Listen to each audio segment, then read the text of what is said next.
the voice that had narrated countless films, guided audiences through documentaries, and earned the title Voice of God, was trembling. Morgan Freeman sat across from Jimmy Fallon, his usually commanding presence somehow diminished, his legendary composure cracking like old leather. Jimmy noticed it immediately. They'd been playing Voice Match, a Tonight Show game where celebrities had to impersonate famous voices and characters. Morgan had been reluctantly participating, his deep baritone still recognizable, but somehow different, quieter, less certain. When Jimmy asked him to do his classic narrator voice, everything changed. Morgan started, then stopped. He cleared his throat, a sound that seemed to surprise even him. "I'm not sure I can do that anymore, Jimmy." The confession hung in the studio air like smoke. The audience, expecting to hear that familiar, powerful voice that had comforted them through countless movies, shifted uncomfortably in their seats. Jimmy leaned forward, sensing something deeper than stage fright. "What do you mean, Morgan?" Morgan looked down at his hands that had gestured gracefully through decades of performances, now showing the spots and tremors of his 86 years. When he looked back up, his eyes held a vulnerability that no camera had ever captured. "My voice is leaving me, Jimmy," he said quietly. "Bit by bit, day by day, the thing that made me who I am is slipping away." The studio fell completely silent. Not the expectant silence of an audience waiting for entertainment, but the heavy silence that follows a truth too profound for laughter. Jimmy felt his heart sink. Morgan Freeman's voice wasn't just a career asset, it was a cultural treasure, a source of comfort and authority that had shaped American cinema for generations. "Tell me what's happening," Jimmy said gently. Morgan took a shaky breath. "Age, mostly. Time. My vocal cords aren't what they used to be. My breath control is failing. Sometimes I start a sentence and can't finish it the way I intend to." He paused, struggling with something deeper than physical limitations. "But it's more than that. For 60 years, my voice has been my identity. Morgan Freeman, the narrator. Morgan Freeman, the voice of God. Morgan Freeman, who could read the phone book and make it sound profound." Jimmy made a decision that would define this moment. He stood up from his desk and moved to sit next to Morgan, abandoning his host position entirely. "And now?" Jimmy asked softly. "Now I wonder if that's all I ever was," Morgan said, his voice barely above a whisper. "If you take away the voice, what's left? Who is Morgan Freeman without that distinctive sound?" The cameras continued rolling, but everyone in Studio 6B understood they were witnessing something unprecedented. One of cinema's most revered figures, grappling with the loss of his most defining characteristic. "When did you first notice it changing?" Jimmy asked. Morgan's expression grew distant, remembering. "About 5 years ago, during a recording session for a documentary. I was narrating a passage about the vastness of the universe. You know, the kind of cosmic philosophical content I'd done hundreds of times." He cleared his throat again, unconsciously. "But halfway through, my voice cracked. Not like a teenager's voice cracking, like glass breaking. The sound engineer asked if I needed a moment, and I realized I did. For the first time in my career, I needed a moment to find my voice." Jimmy could see the pain in Morgan's eyes. "How did that feel?" "Terrifying," Morgan admitted. "Because if Morgan Freeman can't be the voice of God, then what value does he have? If I can't narrate the universe into existence, if I can't bring wisdom and gravitas to every word, then maybe I'm just an old man who got lucky for a few decades."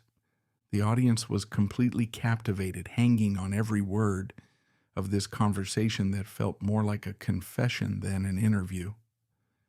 "Morgan," Jimmy said carefully, "do you really believe your worth is only in your voice?" "Intellectually, no," Morgan replied. "But emotionally, that voice opened every door I ever walked through.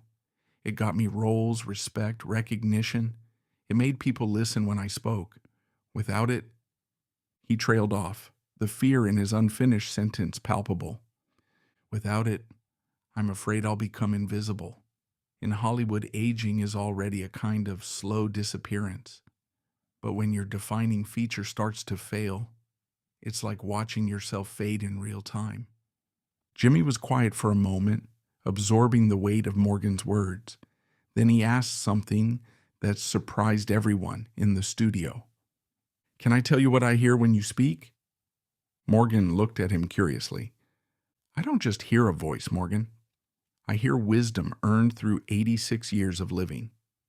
I hear kindness that's been cultivated through decades of human experience.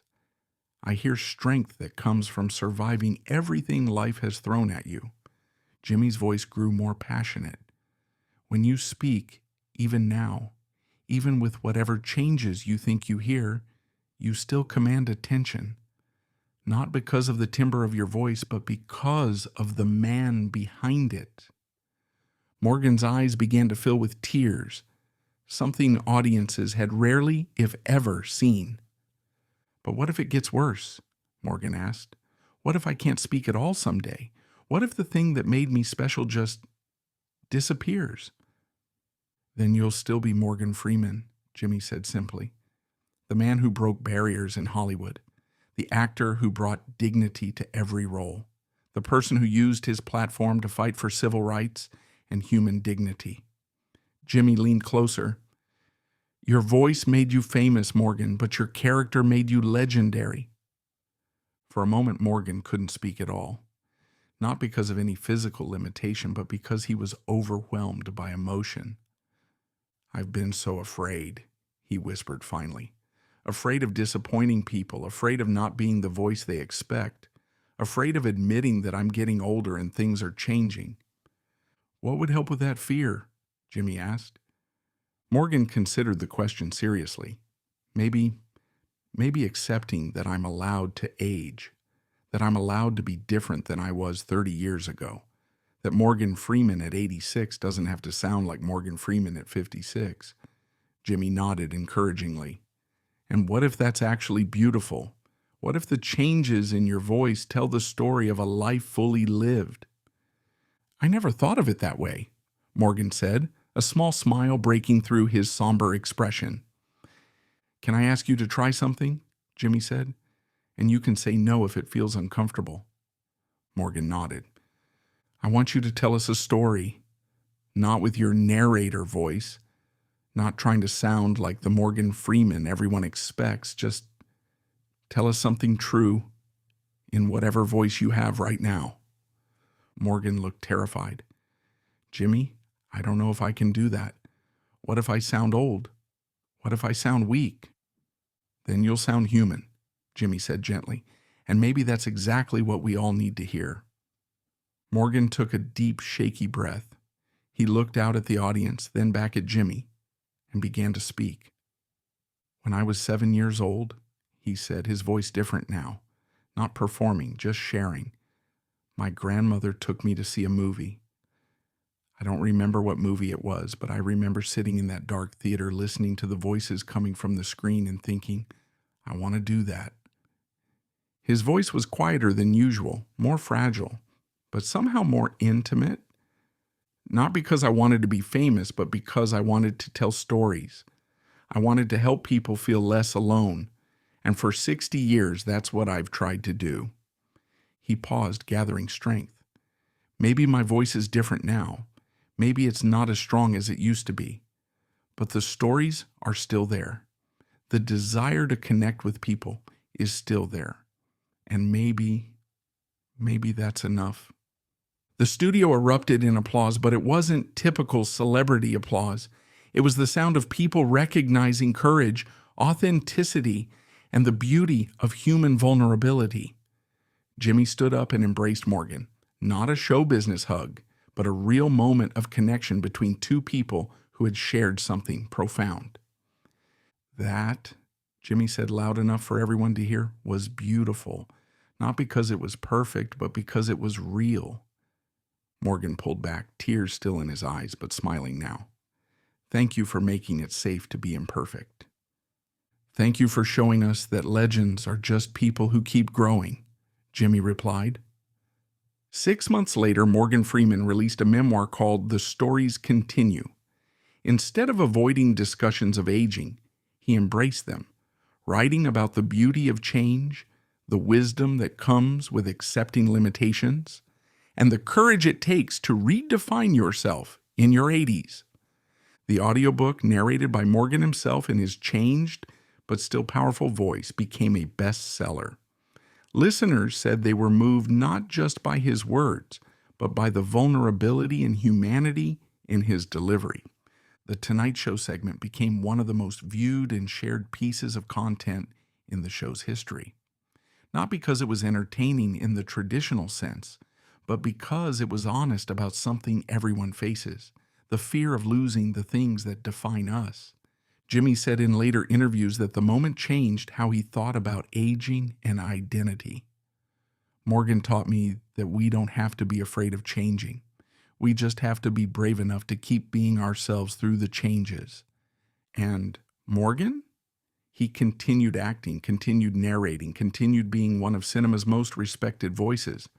But now, when his voice cracked or wavered, he didn't apologize for it. He embraced it as part of his story. Because sometimes the most powerful voice isn't the perfect one. Sometimes the most moving performance is the one where someone shows you their whole heart, trembling voice and all. The voice of God, it turned out, was beautifully human after all.